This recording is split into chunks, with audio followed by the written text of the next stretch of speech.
welcome everyone to this morning's webinar on how to market your product, because one of the most important things for a new business to do is to get people to know that they are offering a product or service. And that's the phase that we're looking to help with this morning. We have a great lineup today, thanks to our co-hosts, SCORE Orlando. You'll hear a little bit more about that from their chapter chair, Lois, shortly. I should have introduced myself earlier on. I'm Chris Leggett. I am the program manager for the Central Florida International Trade Office. I also serve as chair of the Central North Florida District Export Council. In both those roles, I help promote exports as a tool for growth, as well as a great way for businesses to start increasing their sales internationally. So we'll get started. As I mentioned, we have some great speakers today talking about marketing. Lois Perry is chapter chair of SCORE Orlando and a veteran marketer, having served as VP of advertising of an international chain. Lois brings extensive knowledge and real-world experience to the discussion of marketing. Next, we'll hear from Bo Harvey, who is president and founder of Compass Marketing Group, LLC, and also serves as a volunteer mentor and marketing chair at SCORE Orlando. After over 19 years serving the home furnishing wholesale and retail market with Ashley Furniture, Bo now helps businesses and entrepreneurs meet their goals and improves their marketing ROI, giving them more time to stand out from other entrepreneurs and turn more prospects into loyal customers. And finally, we will hear from IBT Online. John Worthington is CEO of IBT Online, and Chris Chidas is an international business development manager. At IBT Online, they research, create, and leverage cutting-edge online technologies and innovative global business development opportunities to create their President's E Award for Export Service, winning online global programs, including the Florida Online Global Program supported by international trade grants from Enterprise Florida. So with that, I should also mention this is being recorded, so it will get posted on the CFITO YouTube channel later on if you want to come and review anything that you heard today. You don't have to get everything down in notes. And with that, I'll invite Lois to start her presentation. Thanks, Chris, and what an honor to be here with you folks today. You know, there is one disadvantage to having it recorded, is you'll have to listen to mine and Bo's Southern accents again when you listen to them. I tell folks when I present that I am bilingual and Southern is my first language. So if I say something you're like, what? Just put it in the chat. That will not offend me. Bo and I were teasing about funny sayings that we have from growing up in the South, but sometimes I just obliterate a word. And if I can't come up with the word, I just make me one up. So I hope you guys are having a good morning and appreciate you taking time out of your morning to join us to continue on your journey of entrepreneurship. You always have to be learning.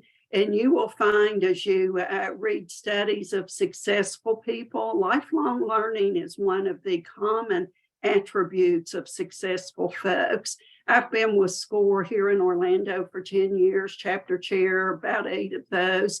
And as we bring folks in, you hear all the time, I'm here to continue to learn. You have to be very experienced to be a SCORE mentor, because we want folks that can bring real world advice to our clients. And but you know, they may be retired, but they're wanting to continue to learn. So I'm sure you got the SCORE emails. We do send out a few a month. We hate that we're peppering you with these, but we will offer about 280 to 300 webinars in this calendar year. And if it's not something you're interested in, just delete it. The next one may be. So, Bo, if you want to pull that deck up so that I'm sure that I'm following script here, because I'm a talker. I am a marketer, as you'll find with me and Bo. So we're here to talk about marketing your business. And I'm going to start with just a little more about SCORE. If you want to go to the next one, Bo. Most of you are familiar with SCORE. I actually see some familiar names on here. We are a nonprofit organization with a very large network of business experts across the U.S. We're very active here in Florida, so wherever you're coming in from, there's going to be a SCORE near you. That we had a person, an attendee from North Carolina, there's SCORE there. Across the country, we have about 12,000 mentors. So if someone is looking for something very specific and we don't have it in Orlando, we can reach out and find it. Always remember, business is business. It doesn't matter if you're starting a restaurant or a childcare, which are my fortes, retail, which is Bo's big deal, or you've developed a widget. I've got 4 or 5 folks who have widgets. In fact, I'm meeting with a young lady later this week. A lot of folks, this lady doesn't, but a lot of folks have the attitude, if I build it, they will come. Not quite true. We've got to get that word out. So let's go to the next one, Bo. Next slide, Bo. Thank you. There are 3 main pillars, if you will, of SCORE. Number 1, and probably the most important one, is the mentoring. You can sit with a very experienced business person, either face-to-face. We are doing face-to-face now that COVID kind of let up, although I've got more friends with COVID now than I did in the beginning. But most of us are safe to do face-to-face, and our office in Fashion Square Mall next door to Chris is open. So you can either walk in and visit with someone or make an appointment. We do a lot of phone and email marketing. The other one we need to put on there, Bo, is video marketing. I do a lot of Zoom mentoring, not quite being there in person, but at least you get to see and know the personality of your counselor. The workshops, what we're doing today, continue to learn, folks. Don't ever let up. If you go to the website of your SCORE chapter, which is score.org/ and whatever the name of your chapter is, so score.org/Orlando, you're going to go to a calendar and you can look at everything that's upcoming for months in advance. The third part of our service is online resources. Also at that website, there's a tab for browse the library or resources. We're working on the website right now. You can take a deep dive into that and get all kinds of templates, articles, webinars, assessments, blogs. It is vast what's on that website. You can spend hours on it. So when you're looking for information, always think about that. And the most exciting thing, Bo, one more slide, is what is the cost for this? What does mentoring cost? You know, the good news, I can tell you that our webinars as well as our mentoring is free. Our mentoring has always been free, but pre-COVID, we charged $35 for a seminar. And that was just to help with a little bit of our overhead because we are nonprofit. COVID hit, folks didn't have the money, and we went to our sponsors and said, we need help. So they've stepped up and have basically prepaid your tuition for you. So kudos to the folks such as Wells Fargo, TD Bank, Regions Bank, South State Bank. The list just goes on because folks want you to have the resources that you need. We're going to do a couple of large events, and there'll be a small charge for those to cover lunch and snacks and things, but your mentoring and your webinars are free. So we're here to talk about marketing today. As Chris said in the intro, I am a career marketer. I spent 30 years with a national restaurant chain, and I work a lot with folks on marketing today. But my marketing experience is big picture, producing TV commercials, buying millions of dollars of TV. So I help clients on their broad strategies, their goals, and then I turn it over to someone like Bo, who is very adept in the digital world. So Bo, why don't you take it from here and talk about the specifics of marketing? And I'm in the background if you have any questions. Yeah, thanks, Lois. Thanks for that intro with SCORE. And I just kind of, if you'll keep an eye on the chat box and the Q&A box, if you have any questions during the presentation that you'd like to address, just drop them in the Q&A. We'll make sure they don't get lost in the chat box. Some of you have asked about the recording. If you'll refer to the chat box, Chris has placed a link to the YouTube channel where this will be recorded and placed later on today. So again, thanks for all of you who've joined. I see the numbers really popped up even more. If you want to introduce yourself in the chat box, a little bit about your business, do some networking. It's almost like handing out a business card in a real live meeting. But welcome again to this presentation. And I'm going to spend about the next 15-20 minutes going over a portion of the presentation that we've created, one of the online classes that we teach in a series at SCORE. Basically it's a pathway to building your business. If you're just starting or you've actually started already and you need to look back and say, hey, I really forgot to make a solid plan. Things always tend to work out better with a plan, and marketing is just a part of that plan. So if you come to SCORE or you've been to SCORE, we'll be talking to you about your business plan. And part of building that might be your financial portion or, the strategy, who's going to be in the business, but certainly marketing takes a piece of that. So I'll take you through a portion of the presentation that we give almost monthly, that we're giving this presentation through SCORE Orlando. And you're welcome to come and sign up. You can go to our orlando.score.org or just Google SCORE chapter near me, and you'll find a chapter near you that you can take some great classes from. So with that being said, let's talk a little bit about marketing. We look in the dictionary, we find a definition of marketing. A lot of times if I tell people, they say, what are you doing? And I go, I'm in marketing. And they go, like, they're not really sure what that means. Maybe they have an idea, but they have an idea in their head. And marketing can certainly mean different things at different times. But for the most part, the overall definition is really from the inception of an idea all the way to not only fulfilling a consumer's needs, but actually getting them to come back again and again and again. So it doesn't just end with, oh, I made a product and then I sold it. It's everything from the need or the desire to create something, to the drawing board, to the construction of that business or service, to the getting it out there and the messaging and the placement on the floor or on the web nowadays. And then all the way into the consumer's home or the end user, whoever's using it, whether it's B2B or business to consumer. And then ultimately that regeneration, that remarketing and that reselling that occurs. So in the end, we're problem solvers. We work to do things, for customers in a profitable way. As Lois said, I am still a working professional with SCORE. I think all SCORE professional mentors are still working professionals. Even if they're retired and they're not drawing a check off of it, we are all working free and confidential at SCORE. I do have a day job as well. And in that day job, I am the president and founder of Compass Marketing Group based in Orlando, Florida. What we do each day is we get up and work for small and medium businesses to provide affordable, impactful, and relevant marketing services, both in the traditional and the digital platforms.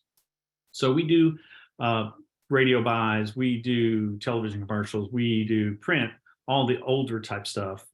But the majority of what we're doing nowadays is in digital, and you're seeing more and more folks gravitate from the traditional spend to the digital platform. So with that, we've picked out a few chosen slides from our plan, and if you're taking any notes today, you're going to go back through and review this, and you're saying, well, Bo, I've never really created a marketing plan. What would I expect to be in it? There's 6 general elements that we look at, and we'll go through these more in detail in our workshop. But first of all, before you do anything, it's critical to sit down and really define what your goals are. And before you do that, you really need a mission. So if you have not created a mission statement, a vision statement, if you've not established values for your business, Really, what's that core that's going to drive you to get out of bed each day, and really, what's your why, right? So defining, your target or your destination is critical. A lot of times, I'll use the analogy of going on a vacation.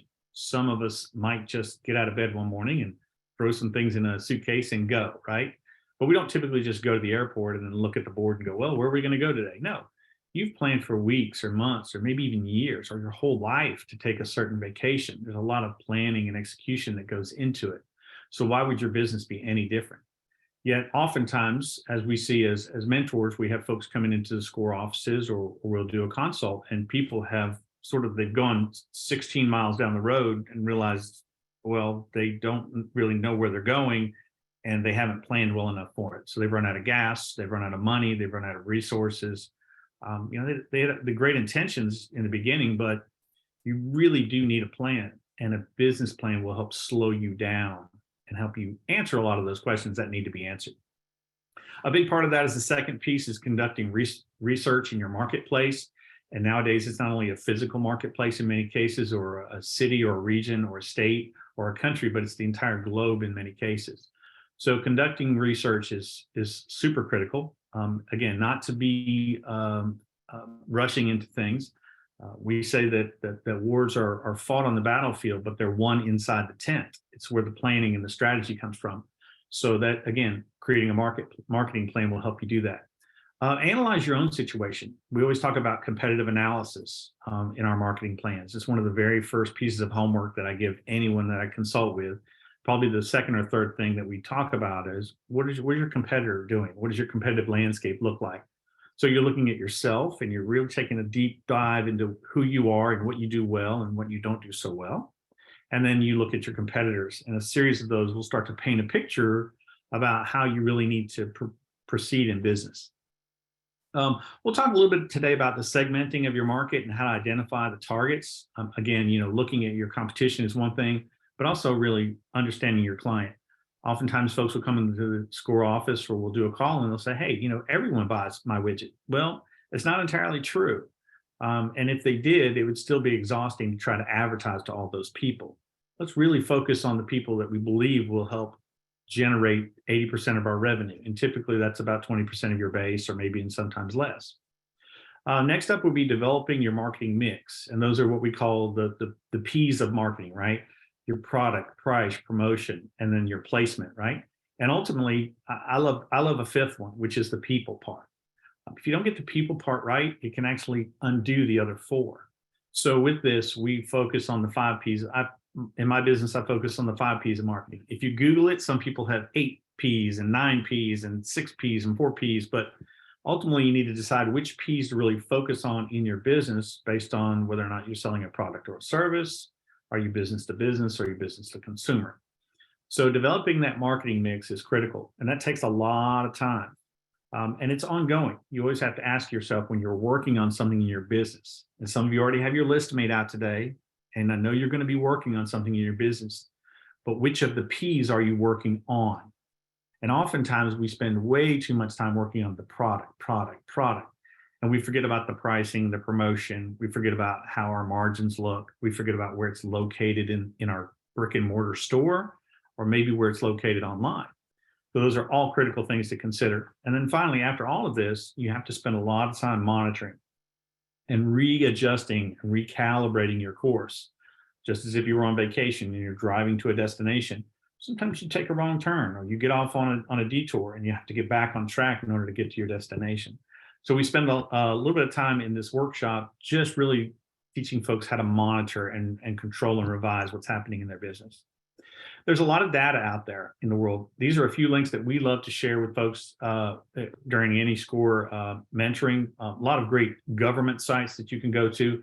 Obviously, in a world now, the internet is just filled with information.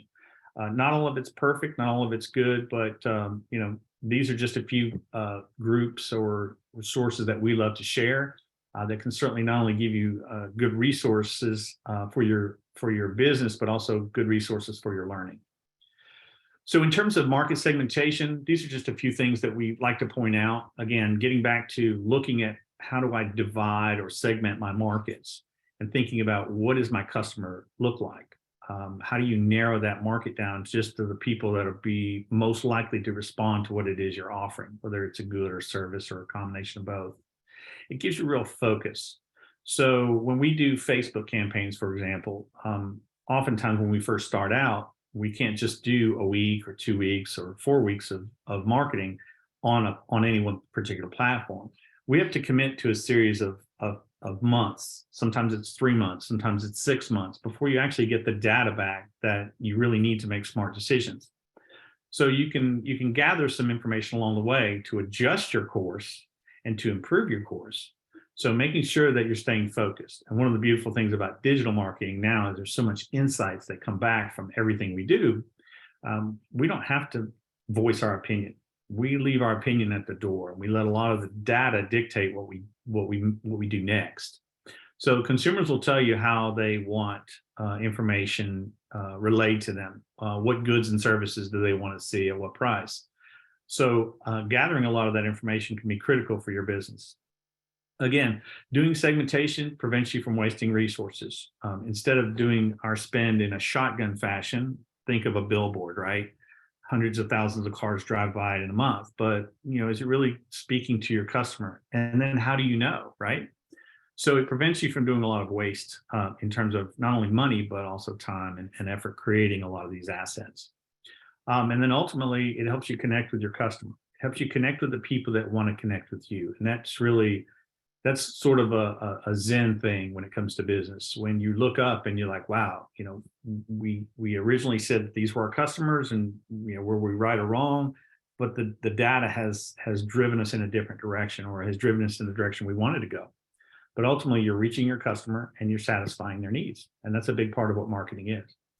A couple of things just to consider. Don't just look at the demographics of age and gender and income level. Those are, not that they're not necessary. They definitely are. They tend to be a little bit more traditional in nature. But now we're looking at psychographics. So again, digital platforms like Facebook, like YouTube, like any of your digital platforms are all measuring what our behaviors are. They know who picks up their phone at 8 a.m. versus 8:15. They know they're tracking our phones. At this point, we've a lot of us have surrendered our privacy because we want to have a device on us. But I can tell you, as someone who's in the business, your every movement is being tracked by any device that you happen to be connected to. So the psychographics of what draws customers is critical to understand in the business. You learn what their opinions and attitudes are. And then again, it helps you track and it helps you target people that you really want to target, so that your spend is on within budget, or maybe it's even below budget. But you certainly are able to make smarter decisions when you understand the psychographics of people. And then finally, I like to always add that, where's my customer located? If you have in brick and mortar, maybe you're just doing a neighborhood, or maybe you're just doing a region or even a state. But certainly people live digitally now. So we're all leaving a digital footprint somewhere, and we spend our time online. So it's critical in your business to really go back and do that research and say, where can I, what we say, intersect your customer, as opposed to trying to hit them head on with a lot of information that maybe they're not ready for yet. So understanding what their digital habits are is critical as well. And then just a couple of things in terms of segmenting, you want to ask yourself, what would my customer like to hear? What kind of information, do they want to hear about? How are they digesting whatever information that we're sending out? So I use news as a perfect example. Some of us get our news in the newspaper. Some of us watch it on TV. Some of us record it and watch it later. Some get it on a podcast or an app. So we're all consuming content. We're just doing it in different ways. And I would venture to say that some of you can consume the same product or service in 2 or 3 different ways. So you can get that same newscast on YouTube. You can get it on the podcast. You can get it somewhere else on the web. So there's a lot of different ways that your content can be delivered. So think about how you're delivering that content at the same time. What are they willing to pay? And then what conveniences do they really like? So we as customers and consumers may want to pay up for a DoorDash, or pay up to have our groceries delivered. So consider those things, and in segmenting your business and your channels, which would benefit you the most in your own business, which is most profitable for you, which is most convenient for your customers. So customers, we all love convenience. We love to have it today or yesterday, and Prime, Amazon Prime is a perfect example of that. So take those things into considerations when you're looking at how you're going to market your business through which channels. And then finally, what kind of industry trends are happening that are going to affect customer habits? And we saw that back in COVID, and we're still seeing it emerging from COVID, all the new businesses and new methodologies that have come about to purchase products. So all of this weighs in, and again, these are just tidbits that we talk about during our presentation, but they're all critical components to consider. I'll leave you with a quick link on the share when you receive if you get a chance to actually look at this particular book. It's called The Discipline of Market Leaders. Getting back to your mission and vision, thinking about what your marketing position is going to be. You can either be the best product, the best service, or the best overall operational excellence or value. So we think about product leadership. We think about things like Rolex or Mercedes-Benz, things that not necessarily are certainly not always expensive, but they're just the best product, right? Customer intimacy is someone like a Nordstrom's was, years back in the day, where if you spilled something on your tie, they bring you a new tie to your hotel. But customer intimacy, I think about things like, even Chick-fil-A. It's not the best chicken sandwich in the world. It's not the cheapest chicken sandwich in the world, but it's a pretty fast chicken sandwich. But they're always customer intimate. It doesn't matter which location you go to, and they have a real affluency for people that they want a quick chicken sandwich, but they also want consistent, friendly service, and you'll always get that from certain operations. And then, of course, operational excellence. That's just being the best at what you do. And I think about companies that are extremely good at executing. Your Targets and Walmart, certainly, retail operations have to be really, really good at overall execution. So when you read this book, the bottom line is you can be the best at one of these things. You can be pretty good at the second one, and you'll be so-so at the third. But it's virtually impossible to be the best at all three. So don't try. What's important is to pick one that you're going to really excel at, and then really excel at that. And that gets us to, back to the communication methods that you'll use. So depending on what your vision, your mission, your values are, you'll want to pick different types of communication methods. And today, we list these on here. There are just so many, and so many more even than we have listed here. Most of us want to go to the digital platform because in many cases it's free. But in some sense, you get what you pay for. You have to work super, super hard to be really good at organic advertising, and even then it's limited. So by all means, consider having a budget within your marketing plan. Some experts would say between 5 and 8%. I tend to lean toward that. Unless it's a new business, then you're probably going to be even higher than that. So 5 to 8% of your revenues would be a good place to be, but start off with 1 or 2 if you're at 0 today. And then finally, just coming up with that unique selling proposition. If you do a Venn diagram that says what you do really well, what your competitors are looking, or what your competitors are looking at, what they do well, and then ultimately, what does your customer want? And draw that piece in the center that says, hey, this is what we excel at the most. Instead of being a lot of me too, being just like your competitors, you want to find that something that makes you a little different, something that makes you a little special than what your competitor's doing. So that goes back to the competitive analysis that we like to do right out of the gate to find out what your customers are wanting and what your competition is providing. So with that, these are, again, just a few of the things that we talk about. We certainly address the sales funnel. If you're not familiar with the sales funnel, again, you can look one up online. There's a lot of different ones, but essentially it's AIDA, AIDA, attention or awareness, interest, decision, and action. And depending on which phase of a funnel you're in, you can't just advertise your brand all the time. That's at the top. That's the awareness piece. Ultimately, you have to get people to think about their pain and think about their problems in life and how you and your service or your product can help solve that or alleviate their pain, right?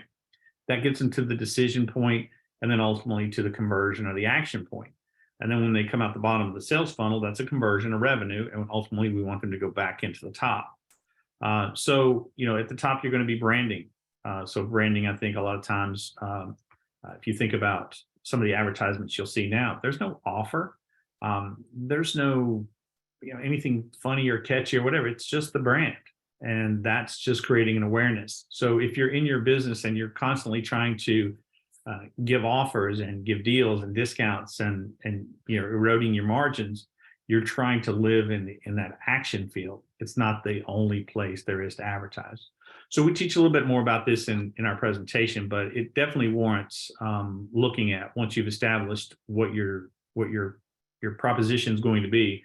How are you going to advertise it, and how much money and time are you going to spend in each portion of this funnel? So, again, these are all just touch points for our marketing plan. I hope I've given you some idea of, some thought processes on how to look at doing a marketing plan for your business. Again, it's not something we can really cover in too much depth in 15 or 20 minutes, but by all means, if you reach out to any of your SCORE chapters, there's a lot of generalists out there that can certainly guide you toward a business plan. If you go to orlando.score.org, or if you go to score.org, in the search bar, just type in marketing plan, and you're going to come up with a ton of webinars, worksheets, spreadsheets. I mean, all kinds of great tools that will help you build a business plan. So with that, I'm going to turn it back over to Chris. And I want to thank everybody for being here this morning, and look forward to helping you guys out any way we can in the future. Excellent. Thanks so much, Bo, and thank you, Lois, as well, for having spoken so eloquently about marketing, what businesses need to know, and most importantly, how SCORE can help you become a better marketer, because we certainly recognize that many businesses are good at developing a product, but then they have to become good at selling the product, getting people to know about their service or the product that they have to offer. One of the things I talk about quite a bit in my role with the Central Florida International Trade Office is that if you look at the US as your market, you can look at the world as your market. You've got 95% of world consumers, 3/4 of global wealth is outside the United States. So this is really a key market for you to sell into in order to get your business to the next level. And to help with that, we have John Worthington and Chris Chidas from IBT Online to talk about how things are done a little bit more differently internationally. One thing you always need to remember is what you do in the United States may work to a certain degree in other markets, but every market has its own particular interests, way of selling. And that's what you're going to hear a little bit about right now from John and Chris. So take it away, guys. Chris, thank you for that introduction. And I'd like to say as well, Lois, thank you very much. I love your accent, by the way. And Bo, great job. Great presentation content. Thank you so much. I learned a lot there. And as Lois said at the very beginning, it's a continual learning program. So thank you very much. I come with another accent to bring to today's learning session. I'm very pleased to be here, Export University Central Florida ITO. We're going to focus, as Chris said, on website globalization, international online marketing, all about growing those exports, those sales, and the brand internationally. So on the next page, we're just going to mention ibt.onl. So that is our URL. Please don't hesitate to just key it in, have a look around, navigate. Indeed, there are a lot of resources. IBT, it stands for International Business and Technology. So we're a technology enterprise. We're here to leverage today's online technologies to help you grow your exports, your sales, and your brand and your business, as it says centrally there in the screen. We make the internet work for you globally. And as Chris said, today, the internet works globally. So jumping forward, we're going to now just have a quick introduction.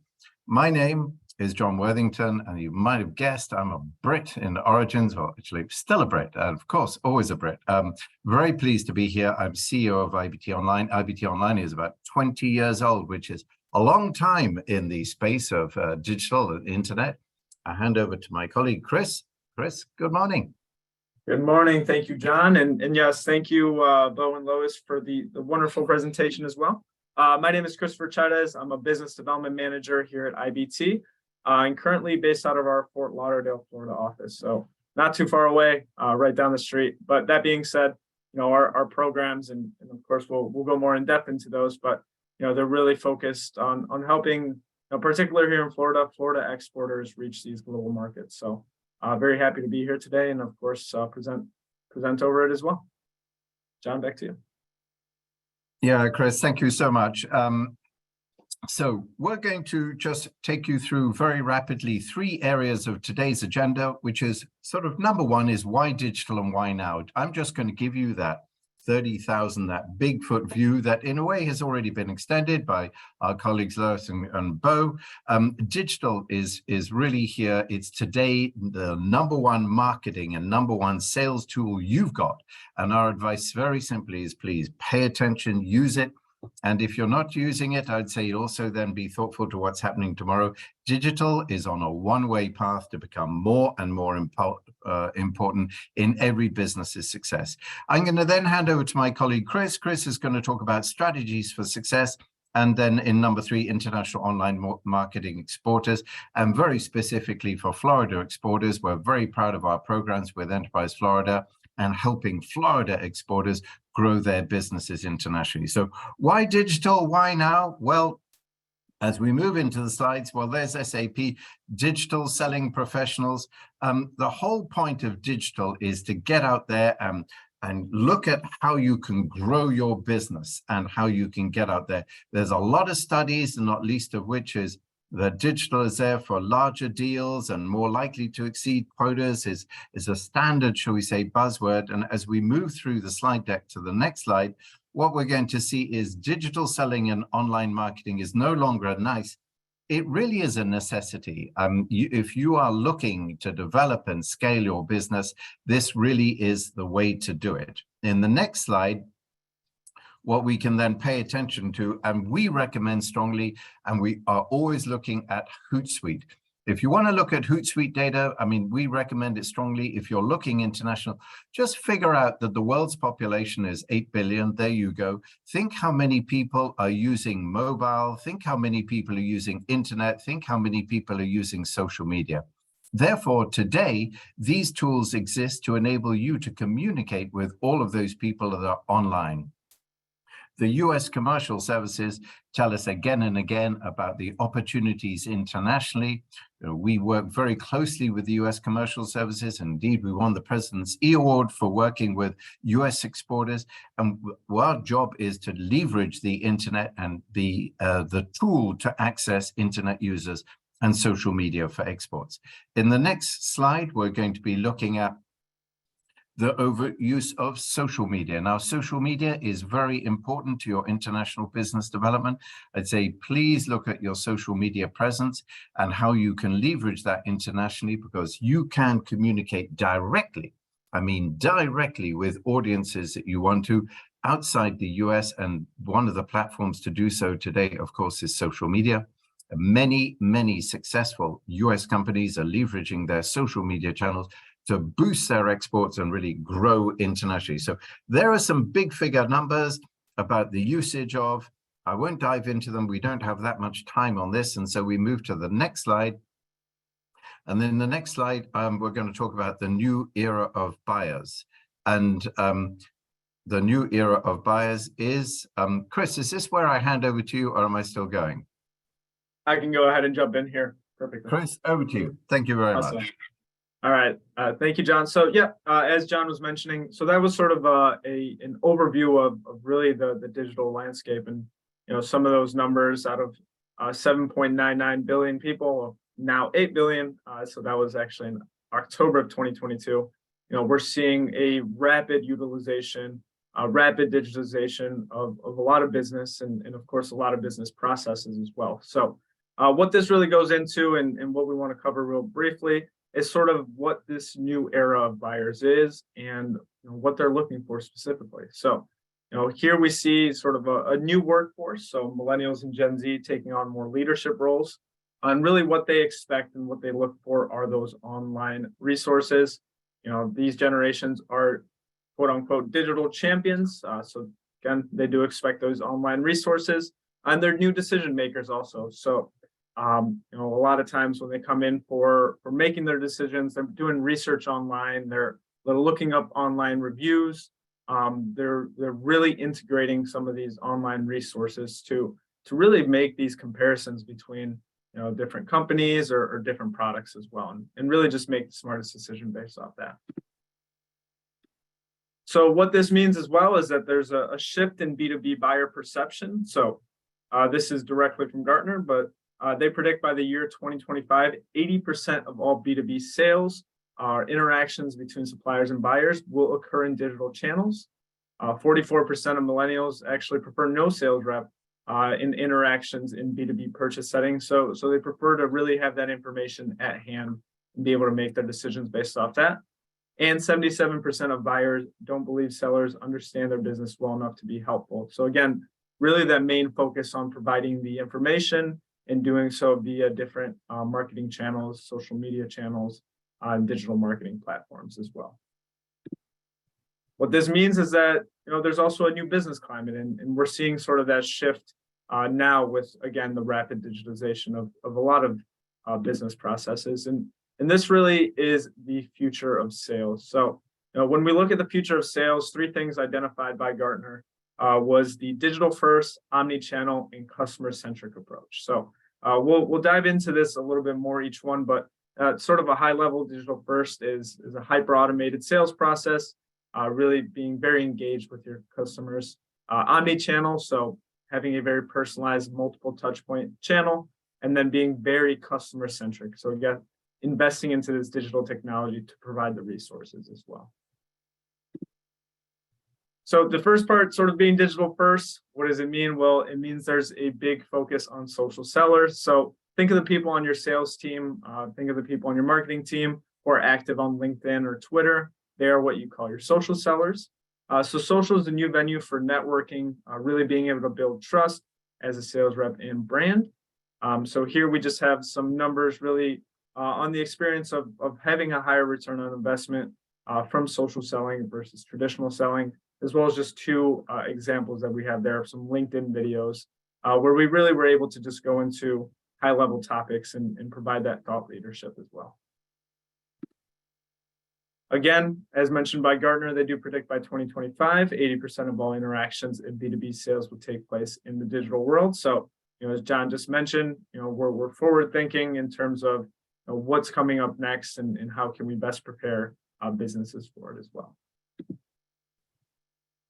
Gartner also realizes that, you know, with this new approach, this omni-channel approach, B2B decision makers are using more channels than ever to interact with suppliers. So, you know, they're not just looking you up on Google, they're also looking you up on Facebook. They may be looking you up as well on Google reviews. So just having different routes to market before making their actual decision. So sellers must, of course, be able to offer those resources, whether they be human and digital, to really adapt to this customer journey. And one thing that we also like to stress is that, you know, this isn't just something that's happening here in the US, it's really a phenomenon around the world. So here we just have some data on some of the top markets internationally, or some of the markets that, you know, you may be considering as you're looking to grow internationally. So this is really a perceived effectiveness of different digital channels in the buyer experience. And as you'll see in the US, you know, the US, Japan, and France are really the only ones listed here that traditionally and currently do not spend more than $250K remotely.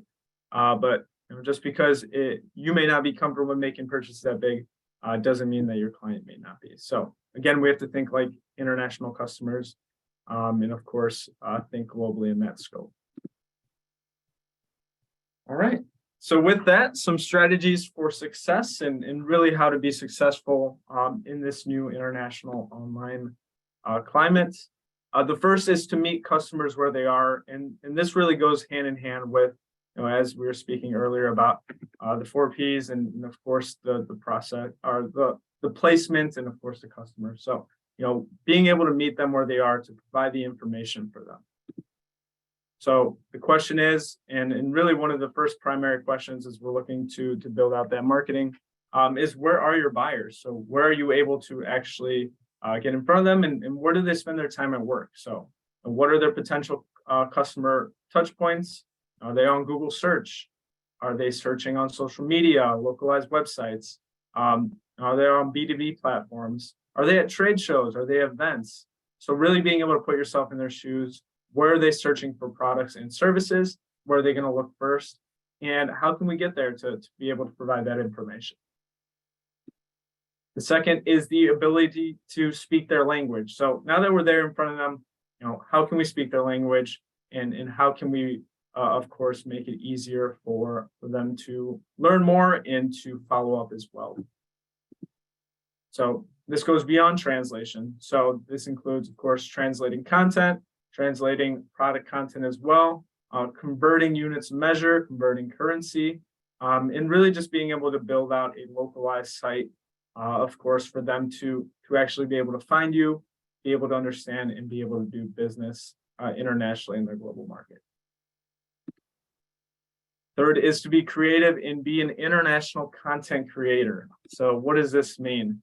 It means being able to have language resources that are in their language, having localized sites, so best practice localized sites, posting it within their market, and having very targeted marketing campaigns, again, with that international buyer persona in mind, and much more as well.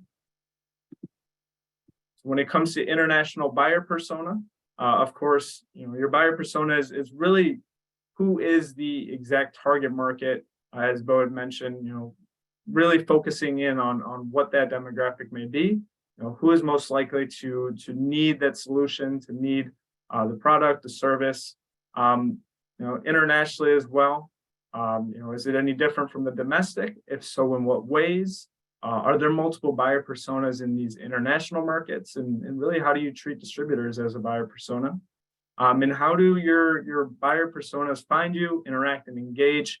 And how are the journeys different? So just here, what we have as an example is sort of a site that L'Oreal created, and here specifically is the L'Oreal USA. So you'll sort of see the background, the content is very tailored to who they may consider their USA buyer persona. They also have localized sites for L'Oreal Brazil. So you'll see, of course, in the background, slightly different. So still very much the same look and feel of the first one, but again, more tailored towards that specific buyer persona. And then lastly, here we have L'Oreal Mexico. So again, in each one of these, you'll see slight differences in the content. And of course, this all comes back to that international buyer persona. So being able to understand and really place content that makes the most sense for them. All right, so if you're curious if personas can really vary across geographies, real briefly, here's an example of how different buyer personas interact with social media campaigns. So this is just an example of a Facebook campaign where we're really promoting the same product, similar imagery and messaging, of course, though localized and staying relevant to those international buyer personas. So really looking at the results for this specific post for the UK, there were over 1,200 engagements. Very pleased with that, of course. But then when you look at Mexico, you'll also see about 20,000 engagements. So, if we stopped our analysis at this, we would infer that our campaign in Mexico worked better, but not necessarily, again, based off of the differences and sort of the way that social media is used. You'll see that there was a lot more engagement in Mexico, as mentioned, as you can see, but here it's measured as the number of times someone clicked on it. But what we see here is really the difference in lead generation, and we'll see that although their engagements were quite different, they're much more similar in terms of actual engagement of the post. So all that to say, of course, just knowing that international buyer persona, knowing how they use the internet and social media and tailoring it as you're looking for these international markets. Again, this includes the best practice overall, having a localized website to act as a local springboard, knowing that international buyer persona and their journey, setting your goals for the social media strategy, choosing the platforms that are worth those resources and goals, and then, of course, remaining engaged, answering comments, mentions, and keep learning and not stopping as well. And finally, the fourth step is to get expert help. So of course, being able to to speak with SCORE mentors, being able to speak with people in the industry and get that expert help. And in particular, our programs and really what we offer, just to briefly go over it. Again, as John mentioned at the beginning, they're called the Online Global Programs, really with that dedication to helping small businesses grow export sales, brand, and business online and globally. Thanks to these Online Global Programs, we've received quite a few awards, which we've listed a couple of them here. So again, the President's E Award from the U.S. Commercial Services, the highest recognition any U.S. company can receive for making a significant contribution to the expansion of U.S. exports.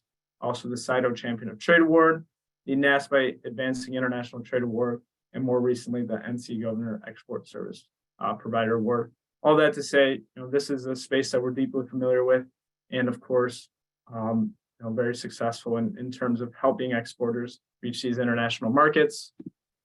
Really with the main goal of making the internet work globally 24/7, 365 days a year through these localized best practice, best business development websites with an international focus, as well as international online marketing, including search engine marketing, social media marketing, and reporting and analytics.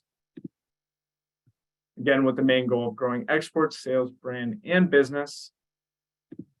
We do have a few local success stories, and I'll be more than happy to share these in the chat. And there you'll see some other Florida exporters specifically, and really their stories and some of the sample websites, and of course some of that international online marketing that they did. So definitely encouraged to check that out. Again, we do work, of course, with Enterprise Florida, the Central Florida ITO, and the Central North Florida DEC to deliver these programs. Thanks to our relationship with Enterprise Florida, we are able to do these programs with a grant of $8,000 if you are eligible to go ahead and put up against the Online Global Program. Just a couple of sources, and I'll make sure to include this in the PowerPoint. Perfect. All right, so that's the overview. Again, we'll go ahead and share the PDF as well as some of our contact details in here. But I want to thank you all for your time today, and thank you again, Chris, for the invitation to speak today. No, thank you, Chris and John, for the insights that you've shared with us on international marketing.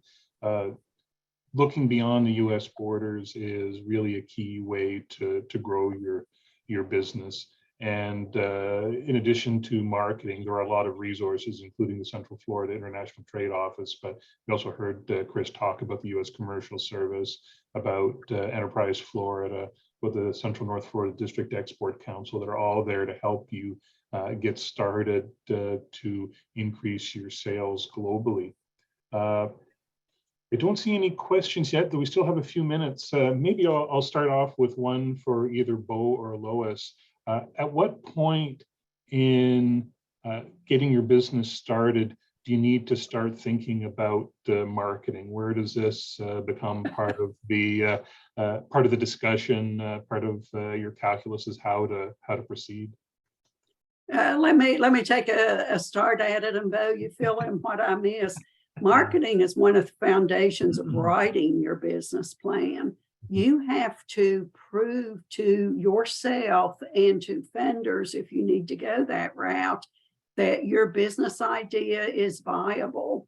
And you do that with all of your marketing research. It's critical that you identify a business that serves either a need. If you come up with a product or service that people need, that's a pretty good one.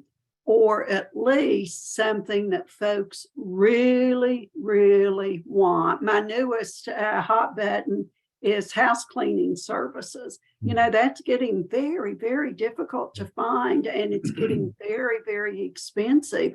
And as our baby boomer generation is aging, it's almost becoming more of a need than just a want. Now, I know you got to have the income to do it, but it's very important that you identify something that the consumer is going to pay for and research it through primary, secondary. Bo mentioned our marketing class. We've already taught it in January. It'll be coming back in February. We go into this in detail. as I'm working with a startup client, that's where I push them first, is to solidify that idea, prove up the concept. So Bo, what would you add to that? I'm just laughing. You hit the nail right on the head. I'm laughing as when I finished speaking, I was going through the list and I was trying to gauge some of the attendees and where they are. They've left websites, and I'm looking at websites and LinkedIn. So some of you were thoroughly stalked during the last session. But I noticed that no matter what age you are in your business, marketing is very finite. When we talk about a business plan, oftentimes, let's say, for example, you have to negotiate a lease for your building, or you need to get a loan, right? You need to hire people. Well, hiring people can be infinite as well. But ultimately, there are a lot of parts of your business plan that have somewhat of a quality of finiteness to them, right?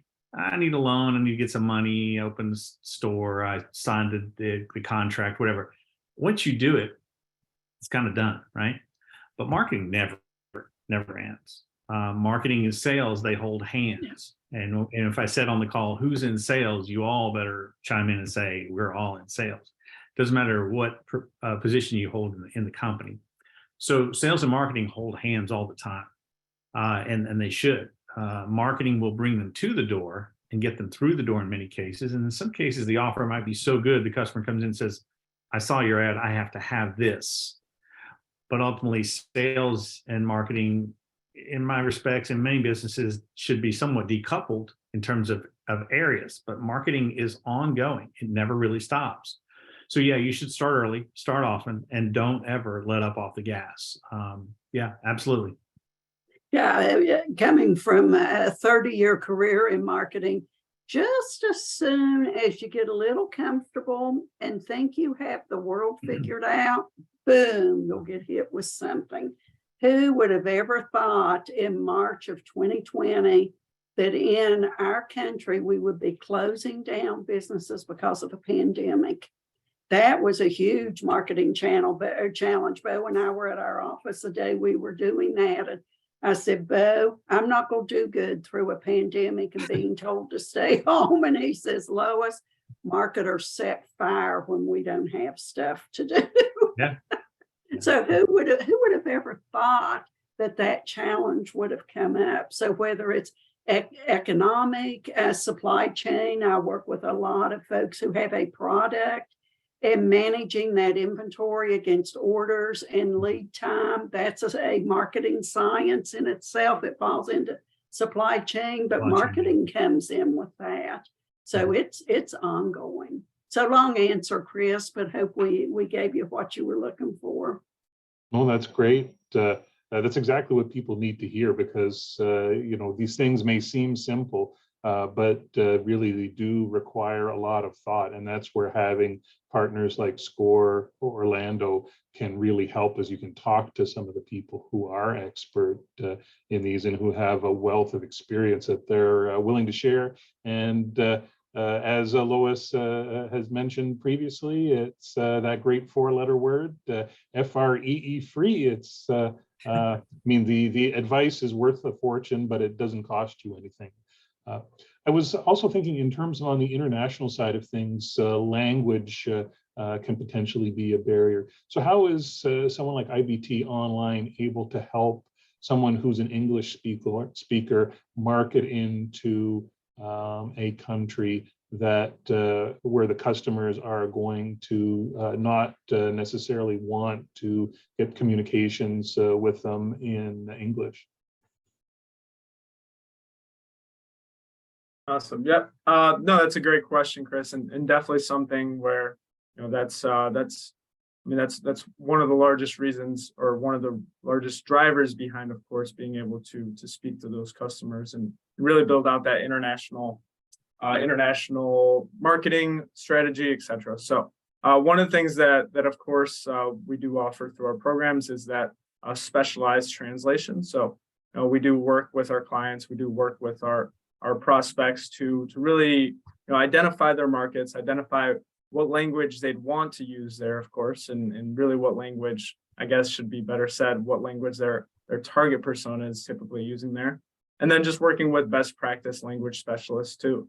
of course, translate their content and also find the correct keywords that work best in that market. So it's really going through a process, identifying, of course, what their branding is and identifying that language, but then working closely with them to, of course, confirm everything and get that going. So, of course, language difficulties is always a thing when expanding internationally, but working with, these specialists and working as well with internationally focused, business development websites is very helpful with this and really helpful for being able to get across that branding and get across that marketing message.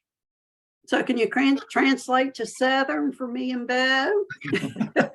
Hey, they'll translate to Canadian English, to British English for various websites. I mean, just because somebody speaks English doesn't mean that That's right. you say here is necessarily going to work. And it's more than just adding a U to color. Yeah, I like to refer to it as Appalachian American. That's right. Yeah. I have a question or something I'd like to say to John and Chris to maybe, let's share another expert opinion. I have my own opinions on, you were talking about spending on social media, online expenses, those types of things. I think that marketing itself should be a line item on your cash flow statement or whatever accounting piece that you're talking about. Right? We have rent, we have utilities, we have insurances, and there should be marketing there.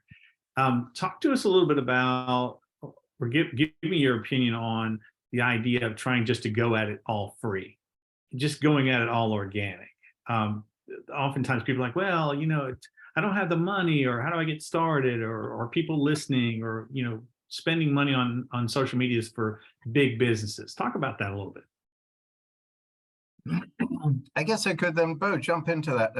And it does link back to, Chris, your question as well, because in our business, what we consider is that in the world, there are what we call 4 trade languages. There are 4 languages, main languages for doing business internationally. In many ways, it's driven by historical reasons. But if you look at English, the number of countries that speak English, look at Spanish, the number of countries that speak Spanish. As soon as you're in Spanish, you're talking to sort of 1 billion people from what's going on in Europe to Latin America.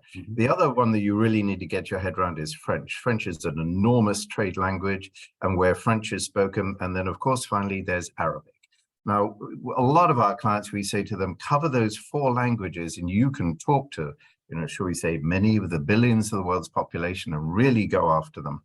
But to answer your question directly, you know better than I, nothing is for free. Let's go out there and talk about organic search when we believe in it. I mean, we know its power, but organic search comes with an understanding of what search entails. And therefore, you're talking about keywords, and therefore you're talking about keyword research.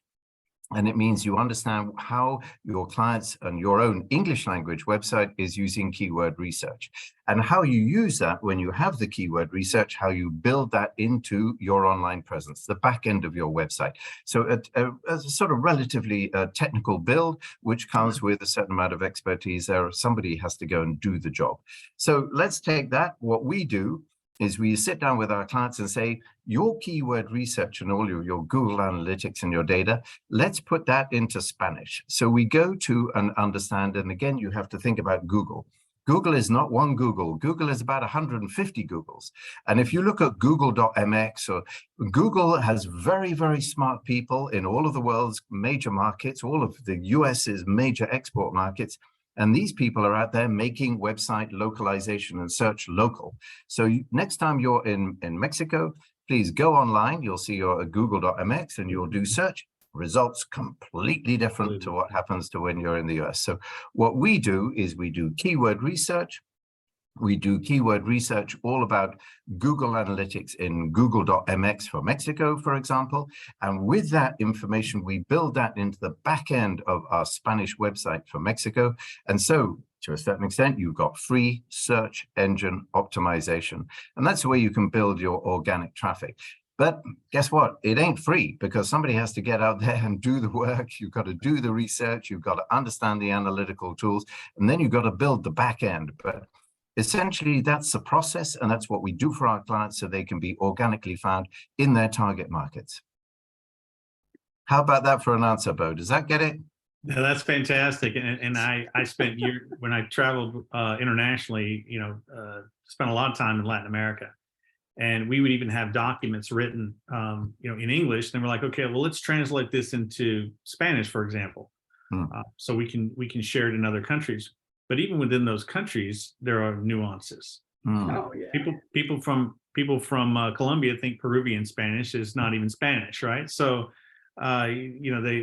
you have to understand those nuances. When you cross the border, you do have, like you said, 150 different Googles out there, and you need an expert to help you with it if you're going to work internationally. Yep. And Google in Colombia is different from Google in Mexico. Again, we do the keyword French research there. You go, damn, it's different again. And so you need to sort of build the back end accordingly. And then you get your SEO, then you get the results, and then you come up in Colombia, etc., or you come up in Argentina, or Brazil in Portuguese. And it's not to say that you can't just run organically strictly. It can. I have clients even here in Orlando that are very, very small businesses. They have a very niche business. I have some that spend absolutely zero money and they do everything organically, and they're wildly successful. But to scale up, or certainly to scale across any border, you're definitely going to want to spend some money. Yeah. Just want to follow up on your question, Bo, really to anyone.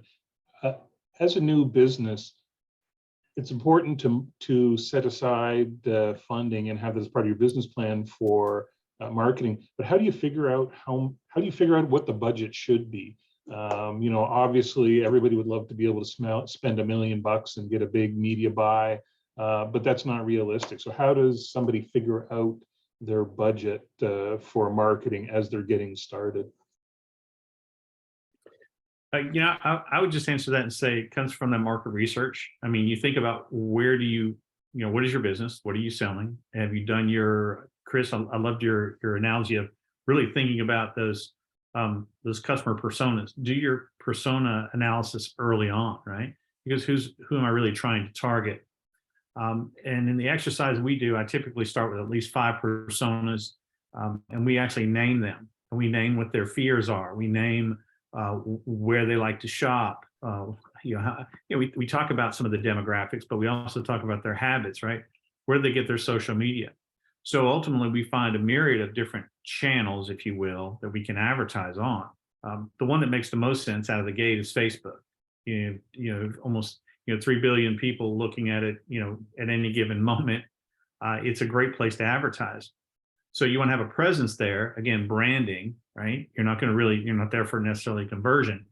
But I say start with 1%, because too oftentimes when I do a consult, when we ask people what they're spending on marketing, they go like, well, we do a little here, we do a little there, and it's very disjointed. It needs to be a plan. And the plan has to say that we are going to allot X number of dollars based off of revenue. So if you can project your revenue for the year, and we all can do that, right? I mean, we should be. If you projected your revenue and say, okay, we're going to start with 3% or 5%, or typically my clients are between 5 and 8%. If you're grand opening, you should be 10, maybe 12, 15% even. Lois, I can imagine what Chuck E. Cheese's were at any given point. When you open a new location, it's definitely higher. So start with your revenue and pick a number, but don't let it be 0, whatever it happens to be. And then from that number, you say, okay, how much are we going to spend on branding? How much are we going to spend on, trying to get decisions made or conversions? Get working them down the funnel. And then ultimately, how much money are we even going to spend on retargeting? Because it's easier to convert someone who's already purchased from you than someone who doesn't even know who you are. So yeah, you have to sort of divide that. And I would say Chris and John working with social media or with paid Google ads or any type of pay-per-click. You can't just spend it all on branding. You can't just spend it all on one type of conversion. You have to spread it out. So again, it takes a plan. And in many cases, depending on your budget, it may take an expert to help you develop that. There's a great question in Q&A I'd like to get on before we call it a morning. This is something that I get asked. I swear to goodness, I would think it's about every day. If you have a product that's used across a very large demographic, how do you tap through all of that, yet reach people in an effective way? So we've got a broad appeal. How do you reach a broad appeal?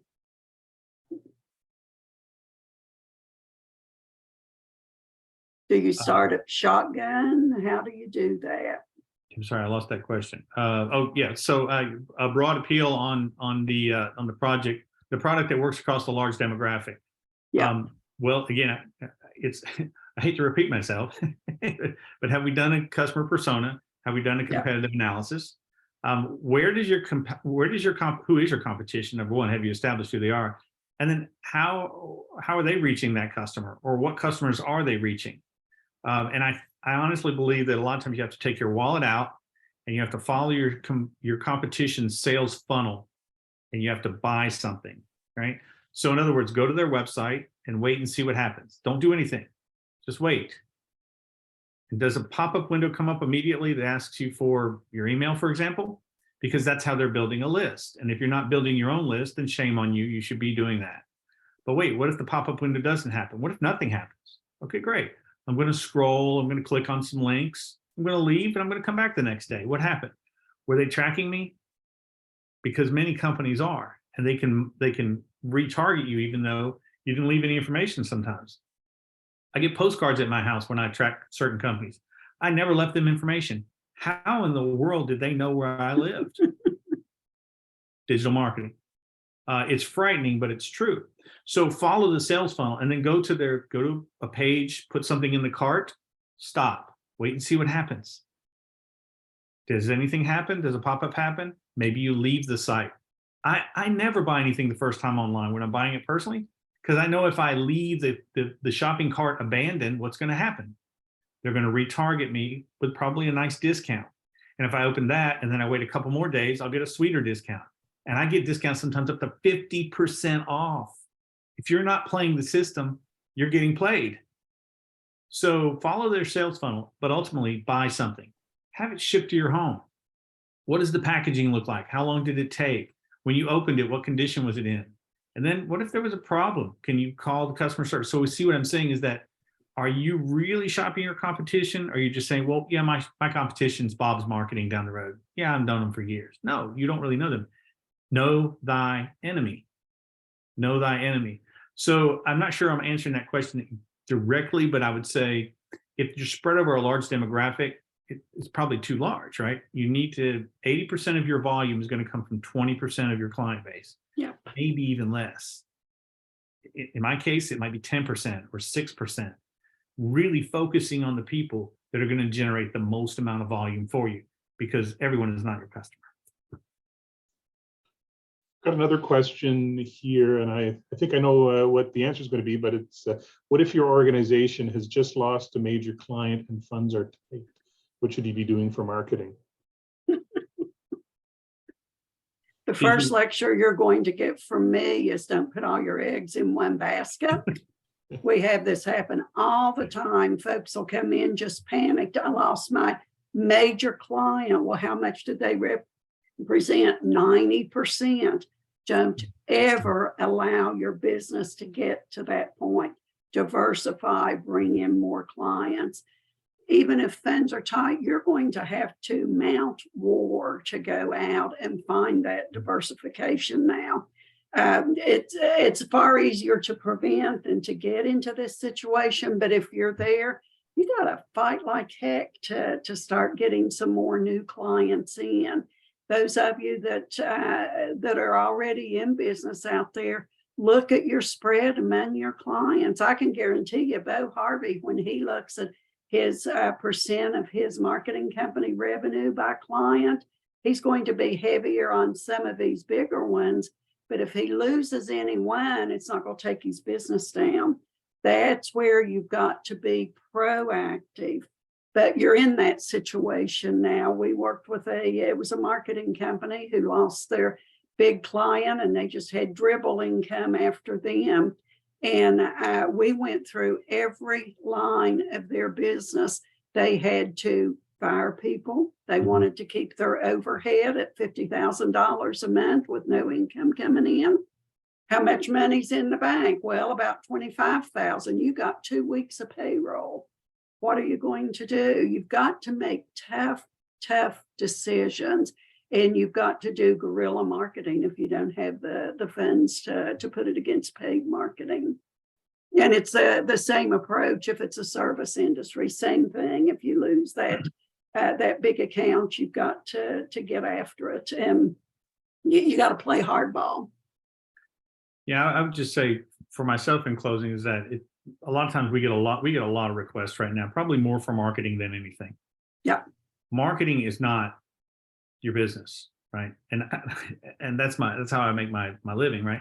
It's not, it's just one portion of your business. And so to what Lois is saying is that if you're working with a mentor at SCORE, the mentor at SCORE is going to say, okay, do you have your legal house in order? Do you have your financial house in order? You know, do you have your accounting and tax strategy house in order? Because if you have things in order when the storms come, when the world changes like COVID, it took people straight under in just a matter of weeks, months, and some people have never recovered. And so you can't just have great marketing. You have to have good cash management. You have to have good resources and so forth and so on. So when bad things happen, like losing a client, you know, mathematically, your revenue changed overnight. So your marketing budget should change with it. But you say, okay, great. Well, what now? Now I may have to market even more to get more clients, right? I may need to put more into the marketing fund. Well, how do you do that if you don't have a line of credit? How do you do that if you don't have assets in place and content? So it's certainly a tough thing, but marketing is not the only element of your business. So make sure maybe if you get a SCORE mentor, it's free, it's confidential. You can talk to them. You really start to lay out the bigger picture, because it's the bigger picture that might have to prevent you from reacting in case a loss does occur. And they will. It's going to rain. Guarantee it. Yeah, that's a key concept that Lois brought up, and that's diversification. You want to diversify your clients. You want to diversify your markets. You don't want to only look at the U.S. I mean, obviously, some businesses are really focused on the local area and don't really lend themselves to international expansion. But otherwise, you always have to be looking at what clients are you missing, because your competitor is going to be looking for them too. And so you've really got to do that when times are good and not look at diversification as a tool for when times start getting tougher. I see a couple more questions coming in. First one should be a quick one. Same approach if you're a service industry. Yeah, I think we covered that one. Yeah. So it's pretty much you're going to be looking at the same issues regardless of the product or service you have to sell. And maybe another one, this just came in from Rose. Are there any amazing tips for organic data mining? John and Chris, anything on that side? I would say, as John mentioned earlier, keyword research, and of course, looking at the SEO, looking at what your competitors may be using for keyword research and what keywords would work best, depending, of course, on the market. So when it comes to organic keyword research and SEO optimization, definitely. Do you guys have I have to put my big marketer hat on and research your client. Know everything you can about your client, both from a demographic as well as a psychographic, and that's going to help you get more targeted. I guess I would just jump in and say that I don't know whether you're watching this particular space, but artificial intelligence is having an increasing impact, and there are some really good tools out there. And so if you're looking for some search engine research right now, you can go online and you can use some of the AI tools. And I would just say to you, if you're not doing this, again, it's a bit like digital marketing. Please do this stuff because it is your future. But if you're not looking at the AI tools behind it, this is where it's all going. And again, there are some really good tools available. And guess what? They're online and they're available and they're free now, etc. So I would just say to you, yes, look at the impact of AI. Look at the impact of AI in all of this space, and just keep an eye on it. Imagine where we're going to be in 2 years, 4 years' time. Everything that we said today is just going to be accentuated. On that note, I think it's important to highlight that one of the best things you can do for your business is ask for help. There are a lot of organizations out there who exist in order to help you grow your business. And so where you have questions, they'll have expertise that they can lend to you. Come on into the National Entrepreneur Center. You can't come in, go on to BizLink Orange. Go and talk to a SCORE counselor. Now those primarily are being done remotely, so you don't have to always come in here in order to benefit from their expertise. Reach out to IBT online. There's so many great resources that you are in business for yourself, but you don't have to do it by yourself. And so I hope we've introduced you to some of the people who can help you answer those marketing questions. You've gotten some really important factors to consider, but at the end of the day, do not hesitate to take advantage of the resources that are there to help you. That's what we're all waiting for. With that, I'd like to thank Lois, Bo, John, and Chris for their presentations today, for answering these questions. I will be sending out a message afterwards to all registered participants with the presentations, with the link to the video so you can watch this again. And to those of you who are coming to the end after watching for the first time, thank you for having learned from our organizations. Go visit your local SCORE office, reach out to IBT online, reach out to CFITO, to BizLink Orange. We're all here happy to help out.